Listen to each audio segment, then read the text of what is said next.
Hi guys, my name's Karl, this is Minhal, and today I'm going to talk to you a little bit about plantar fasciitis. So we've got a few little topics that we're going to go over. First of all, what it is.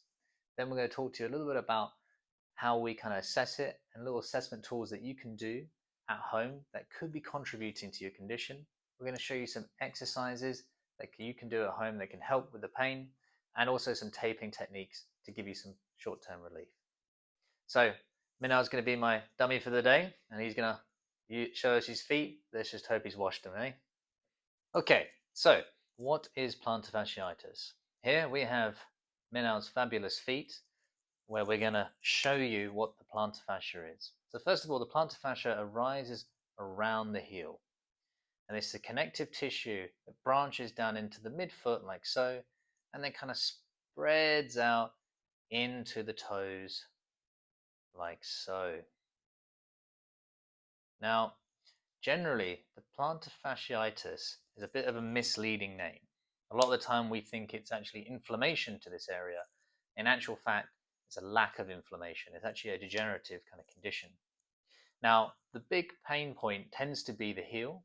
However, sometimes we can get pains into these little regions like so, and more rarely on the inside of the arch like so, and sometimes on the outside of the foot. Now, generally, this kind of injury tends to happen when we overuse the plantar fascia, generally from overwalking or overrunning. So guys, we talked a little bit about what plantar fasciitis is. Now I'm going to show you a few little things that I will look for in the clinic setting to see what might be contributing to your plantar fascia pain. So the first thing that I may look at is the ankle range of motion. Now sometimes there might be a limitation in what we call dorsiflexion, where Minhal will bring his toes towards his face. Now I'll compare this to the opposite side, and if there is a reduction in this movement, that might mean that you might have some ankle stiffness or some tightness in the calf, which will naturally put tension on the plantar fascia. Now, other things I might have a look at is the great toe movement. Sometimes this movement here can be, again, reduced due to stiffness within the joint, or sometimes it can be excessive.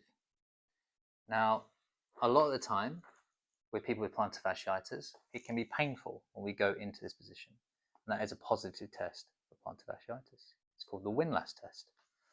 Now, these kind of little things might be areas I will look at to guide my treatment going forward.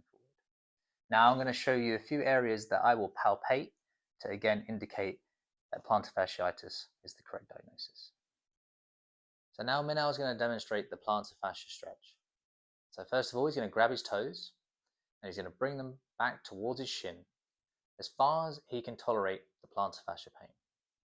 He's going to feel a stretch, hopefully, in the plantar fascia region, and he's going to hold this position for 10 seconds. And he's going to repeat for 10 times, up to 2 to 3 times a day. So this exercise that Minhal is about to demonstrate is called the single leg eccentric calf raise. You'll either need a step or a staircase at home, and you'll probably need something to hold on to. Now the point of this is to strengthen and increase the load tolerance of the plantar fascia. So first of all, what Minhal is going to do is he's going to raise both heels towards the sky.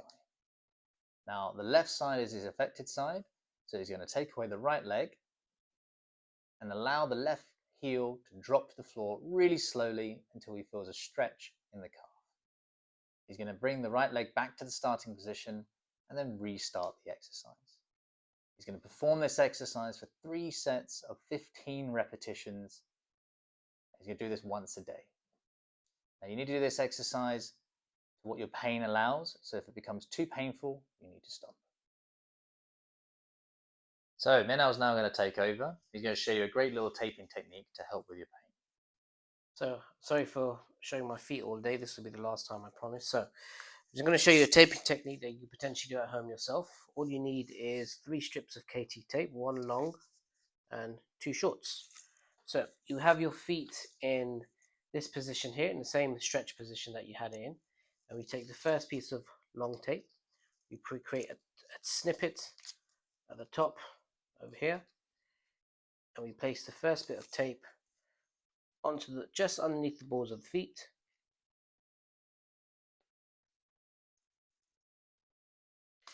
Then create a light pull of about 10%, placing it just behind the Achilles over here. We'll make sure you stick it down firmly. This is how it should look, like that. We can use the tape if it's not stuck down, just to create some heat, just to create a bit of heat, just so it stays down a bit more.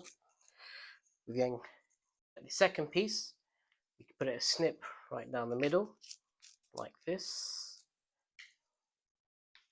and we place it just underneath the heel bit around this point over here, like here. We create a small pull of about 10%. We stick the top bit on like this, and the opposite side like that.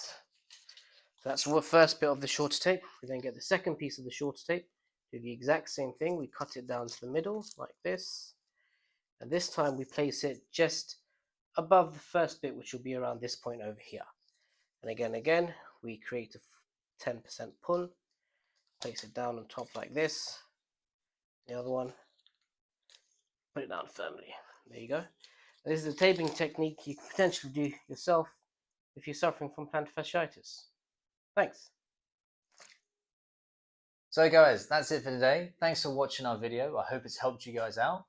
If you have any suggestions for the future, please leave a comment, and see you in the next video. Thanks guys.